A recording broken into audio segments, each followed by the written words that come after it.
Namun kali ini dorongan dari seorang Wanda mampu dipatahkan dengan cukup baik. Dengan demikian 17 melawan Labu Kuning 23. 17-23 kali ini Guntur akan melakukan sedorong saja ke belakang Rinto peringkat depan manis kali ini. Namun tak sebal saja di sana. Pukulan yang cukup keras kali ini sehingga demikian lampu merah sudah menyala 24 melawan 17. Bila kelak-kelakan naga kali ini cukup buat anak-anak Bayu Saputra. Kurang kiring di sana nomor 5 akan melakukan save kali ini. Siap-siap di sana 1, 2, 3, 4, 5, 6, 7, 8. Dorong saja peringkat depan manis kali ini. Pukulan dari seorang Royan kali ini sungguh tajam kali ini sehingga benteng depan anak-anak dari Bayu Saputra mampu ditembus dengan cukup baik sehingga pecahlah telur 1-0 kali ini. Luar biasa kali ini peringkat depan manis kali ini siap bergerak. Royan kali ini bisa diantisipasi baik kali ini. Namun kembalikan saja ada sepegerangan pekan kedeng. Namun kali ini petikan dari seorang Wanda di sana rupanya tidak bisa melampaui net sehingga demikian poin kali ini bertambah 3 melawan 2. 3-2 kali ini melakukan seorang Guntur ke belakang. Dorong kali ini ada sepak gerangan cukup keras dan cepat kali ini nomor 3 di sana. Dengan demikian poin kali ini berpindah menjadi 3 sama. Skor sementara kali ini di set yang kedua sedikit imbang kali ini, sedikit bisa mengembangkan.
bahaya pasti kesolan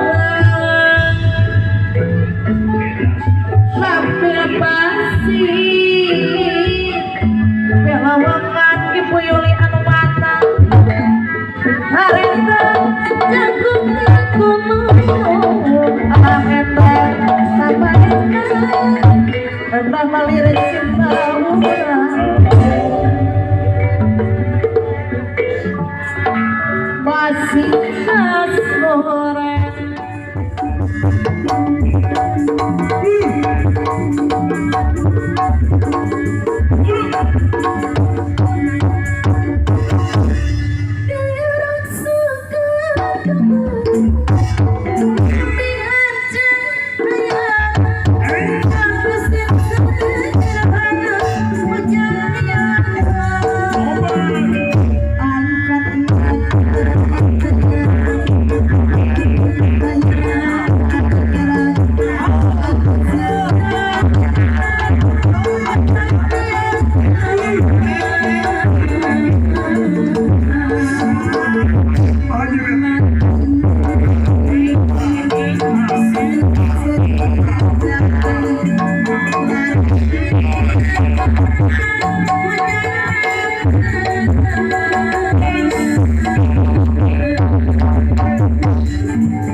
Thank you.